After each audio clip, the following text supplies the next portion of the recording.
বাংলাদেশে হিন্দুদের উপরে কতটা অত্যাচার হচ্ছে আর কতটা গুজব ছড়ানো হচ্ছে, আজকের ভিডিওতে আমি আপনাদের সাথে তিনটে ভিডিওর ক্লিপ শেয়ার করব। আশা করছি তার থেকে সম্পূর্ণ ক্লিয়ার হবে যে সত্যি বাংলাদেশে কতটা অত্যাচার হচ্ছে হিন্দুদের উপরে আর কতটা তৈরি করা হচ্ছে। মাইনরিটি একটা ইস্যু ছিল মাইনরিটির ব্যাপারে।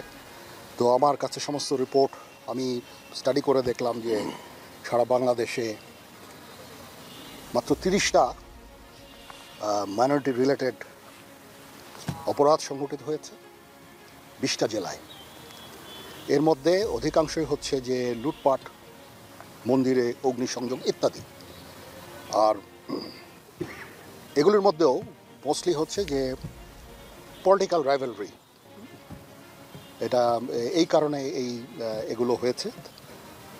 আমি আশা করি যে এই জিনিসগুলো আবার নর্মাল হয়ে আসবে এবং আমি অনুরোধ করব সমস্ত রাজনৈতিক দলগুলোকে তারা যেন শান্তিপূর্ণভাবে তারা তাদের কার্যক্রম চালিয়ে যাক, কোনো ধরনের যেন ধ্বংসাত্মক কোনো কাজ না করে।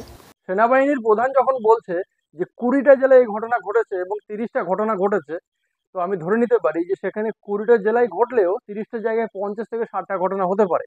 কেননা কিছুদিন আগে বাংলাদেশের ভাই বোনরা বলছিল যে সরকার সঠিক তথ্য দিচ্ছে না কতজন স্টুডেন্ট মারা গেছে, আরো বেশি হবে।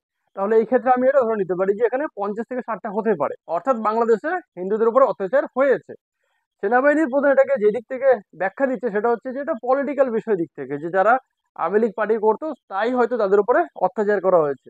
কিন্তু যে মন্দিরের কথা উনি বললেন, মন্দির তো কোনো রকম পার্টি পলিটিক্স করে না, তাই না? তো মন্দিরের বিষয়টা কিন্তু আলাদা হয়ে গেল। আমার মনে হয় এরকম আলাদা কিছু ঘটনা আছে যেগুলো পার্টি পলিটিক্স ছাড়াও হয়েছে, শুধুমাত্র হিন্দু তাই তাদের উপর অ্যাটাক হয়েছে। দ্বিতীয় আরেকটা ভিডিও আমি আপনাদের সঙ্গে শেয়ার করছি। আমি আশা করছি যে বাংলাদেশের প্রত্যেকটা গ্রামে গ্রামে এইরকমই পরিবেশ তৈরি হয়ে উঠুক, সেটা হলে খুব খুশি হব। আপনারা সকলেই জানেন বাংলাদেশের যে চলমান পরিস্থিতি চলছে, এতে করে আমরা আমাদের যারা আমরা সনাতনী রয়েছি আমাদের সকলের মধ্যে একটা ভীতি ছড়িয়ে পড়েছে। এবং এই ভীতিটা নিরসনের জন্য যারা উচ্চ লেভেলের যারা কর্মকর্তা রয়েছেন, ওনাদের মধ্যে আমাদের গ্রামে আমরা সকলেই মিলে আজকে সমবেত হয়েছি। আমরা সনাতনী এবং আমাদের পার্শ্ববর্তী আমাদের বয়োজ্যেষ্ঠ যারা মুসলিম আমাদের জেঠারা চাচারা রয়েছেন, ওনারা এসেছেন। এবং কি তার সাথে সাথে সবচেয়ে বড় যে বিষয়টা সেটা হচ্ছে আমাদের এলাকায় আমার এক শ্রদ্ধেয় বড় ভাই এবং কি sir Mahmud Al Mamun sir, barrister, উনি আমাদের আশ্বস্ত করার জন্য উনি এসেছেন। এবং কি আমরা সকলেই মিলে একটা মিটিং করলাম এখানে, আমরা সকলেরই মতামত শুনলাম, সকলের আলোচনা শুনলাম।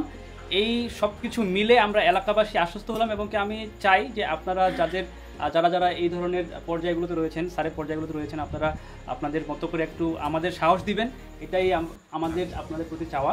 আর স্যার আপনার যদি কিছু বলার থাকে। আমি যেটা বলতে চাই সেটা হচ্ছে যে আমাদের দেশের সংস্কৃতি, ফজরের আজানের সাথে সাথে আমরা যেমন নামাজ পড়তে উঠি, আমাদের কাকিমারা ফুল কোরাতে চলে আসে। আমরা ফজরের নামাজ পড়ে যখন আমরা বাসায় ফিরি, সনাতন ভাইরা তখন কীর্তন শুরু করে। এটা হচ্ছে আমাদের দেশের সংস্কৃতি, আমরা ছোটবেলা থেকেই দেখে আসছি। আমরা যখন ক্রিকেট খেলতাম একসাথে, মাগরিবের আজান দেওয়ার সাথে সাথে আমরা যখন বাসায় ফিরতাম, আমাদের হিন্দু বন্ধুরা কাকিমারা কিন্তু ডাকতো, এই আজান দিয়ে দিচ্ছে, বাসায় চলে আয়, পড়াশোনা করতে হবে, হাত মুখ দিতে হবে। এই যে সংস্কৃতিটা, এটা যাতে এটা আমাদের গর্ব, এটা আমাদের অহংকার, এবং এই অহংকারটা যাতে আমাদের কেউ ভেঙে ফেলতে না পারে, এটা আমাদের সারা জীবন যেন আমাদের মধ্যে আমরা লালন করতে পারি, এই আশাটাই আমি রাখছি। এটা যাতে কেউ চির ধরাতে না পারে, তৃতীয় শক্তি যাতে এটা সুযোগ নিতে না পারে। কিন্তু আমরা শুধু একটাই ভয়ে ছিলাম যে বাইরের যদি কোনো অ্যাটাক আসে, এটার জন্য আমরা প্রতিনিয়ত সবসময় আমরা সজাগ এবং কি সচেষ্ট ছিলাম। তো এখন আমাদের এই যে আমাদের গ্রামের আমার দাদু, ওনাকে একটু কিছু বলার জন্য একটু রিকোয়েস্ট করছি। আমরা হিন্দু মুসলিম অনেক অতীত থেকে একে অপরে এমনভাবে আসি যে কেউ কারো শত্রু নেই, সবাই যেন নিজের আপন। একে অপরের বিশেষ অনুষ্ঠানে আমরা একে অপরকে দাওয়াত দিই। সুতরাং এই একই পরিবারের মতো আমরা হিন্দু মুসলিমগুলো। আমি আশা করি এই সমস্যা আমাদের মধ্যে এখানে কোনো সমস্যা হবে না। এরপরেও আমি আপনাদের সবাইকে আশ্বস্ত করতে চাই যে আপনারা নির্ভয়ে থাকবেন। কোনো রকম সমস্যা হলে আমাদেরকে মোবাইল দেবেন। এছাড়াও আমরা রাত্রে আসে আপনাদেরকে সাথে দেখা করব, আলাপ করব।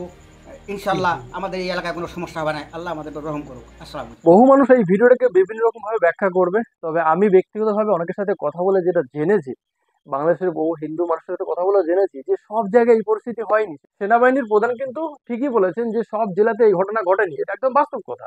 এরকমই অনেকগুলো জেলাতে বা অনেকগুলো গ্রামে হিন্দু মুসলিমরা সবাই একত্রিত হয়ে সেই গ্রামটাকে তারা নিজেরা রক্ষা করেছে। বাইরে থেকে অন্য কোনো উপদ্রবীরা এসে সেই গ্রামে যাতে শান্তি শৃঙ্খলা ভঙ্গ করতে না পারে সেই চিন্তা চেষ্টা তারা নিজেরাই করেছে।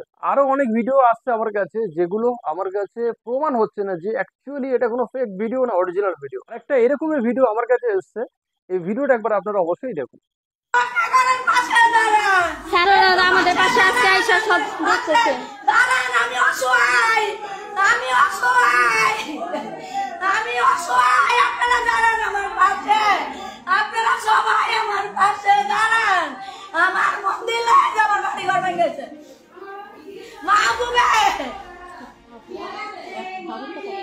আমার স্বামী মাইরা যাইব, আমার স্বামী পাগল, আমার এই ভিডিওটা এখন বাংলাদেশে বেশ ভাইরাল হচ্ছে, তবে এই ভিডিওটা কবের কার সেটা আমি জানি না। এটা একটা হিন্দু বাড়ির ঘটনা, সেটা দেখা যাচ্ছে। পেছন থেকে যে মেয়েটি ভিডিও ক্যামেরা করছে সে সামনের ব্যক্তিকে কিছু শিখিয়ে দিচ্ছে। এই জায়গাটা একটু ডাউট লাগছে যে যদি কোনো মানুষের বাড়িতে এরকম অত্যাচার হয় তারপরে কি পাশ থেকে কেউ শিখিয়ে দিলে দিতে পারে, না দেওয়ার কিছু নেই।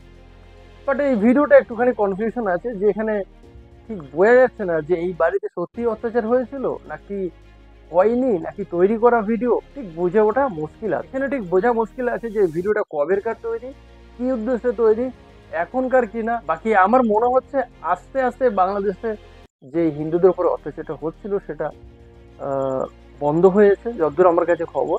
এতটা আর ভয়ঙ্কর পরিস্থিতি আজকে নেই।